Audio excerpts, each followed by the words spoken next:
Okay, welcome back. This is Mr. Gamer Musician with the top 25 games of all time.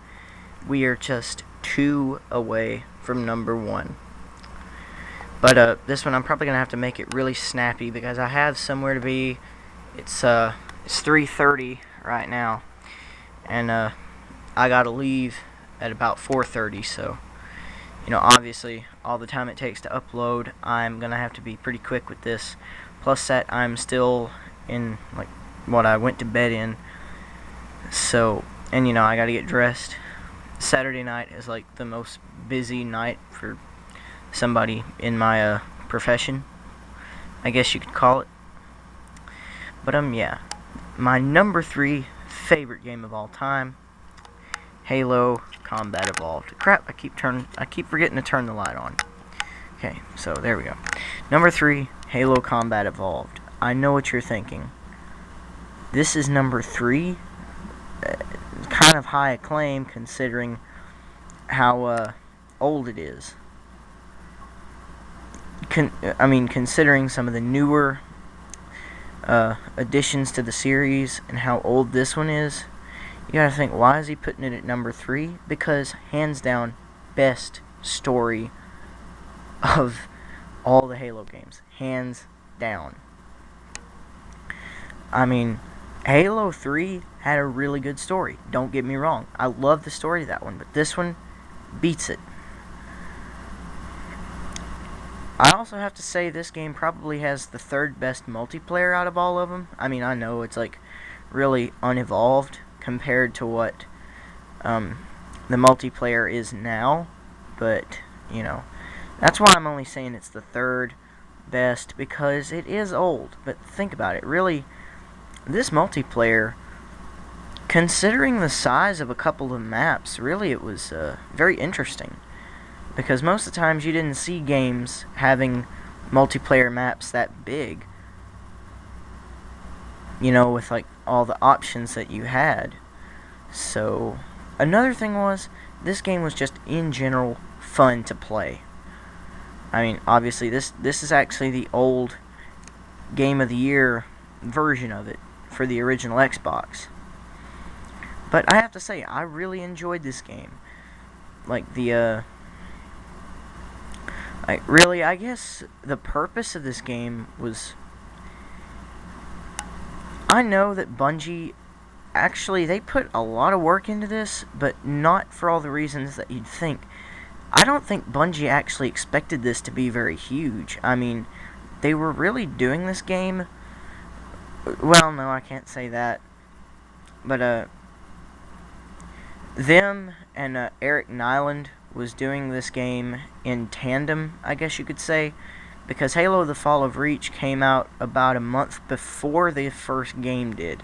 Yes, a month before the first game. So technically, the books came first. But the game was in development when Eric Nyland began writing the book. So they kind of did it in tandem to where this game, sort of, kinda came after the book, but yeah, the book pretty much ended where this game picked up. So,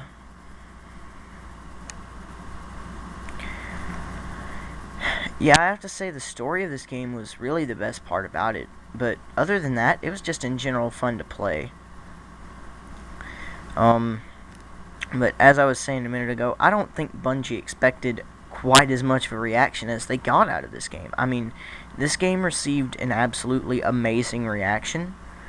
And, but I think Bungie was doing this just to kind of rebound from how, they closed out the Marathon series and everything.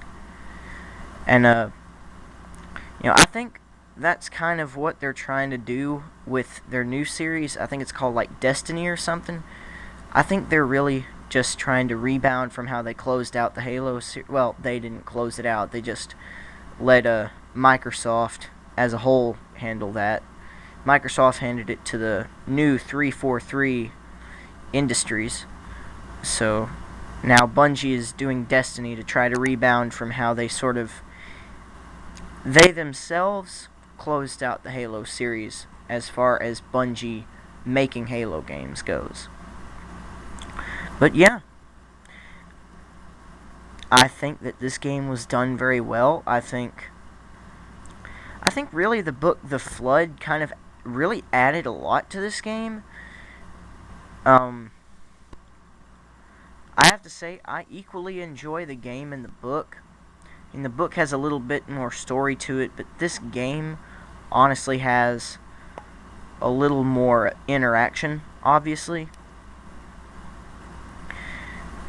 Because, you know, as far as the missions go, the book, of course, it's not going to take you step by step through all the missions. It kind of skips around as far as the Master Chief goes. But, you know, this game, it was just full of turns, you know, like the addition of new enemies. I mean, if you read Halo: The Fall of Reach, at the end of it you were kind of expecting, okay, I guess this game is about the Covenant trying to get to Earth. And then all of a sudden, just right out of nowhere, pops two more completely different enemies.